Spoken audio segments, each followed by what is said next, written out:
பொன்னேரி நகராட்சிக்கு சொந்தமான 3 குப்பை வண்டிகள் மாயமானது குறித்த கேள்விக்கு பதிலளிக்காத அதிகாரிகளை கண்டித்து அதிமுகவினர் தர்ணா போராட்டத்தில் ஈடுபட்டனர்.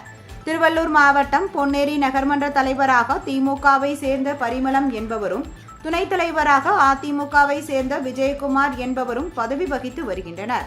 27 உறுப்பினர்களை கொண்ட இந்த நகராட்சியில் 17 திமுக உறுப்பினர்களும் 9 அதிமுக உறுப்பினர்கள், ஒரு சுயேட்சை உறுப்பினரும் உள்ளார்.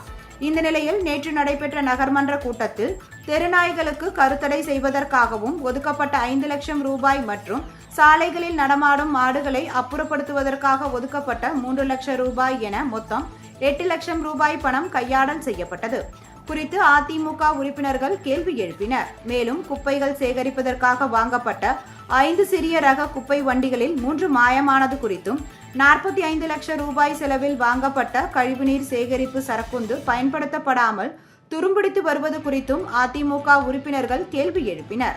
இதையடுத்து கூட்டம் தொடங்கிய வேகத்திலேயே முடித்துவிட்டு நகரமன்ற தலைவர் பரிமளம் சென்றுவிட்டார்.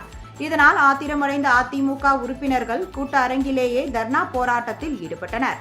இதனால் அங்கு பரபரப்பு நிலவியது.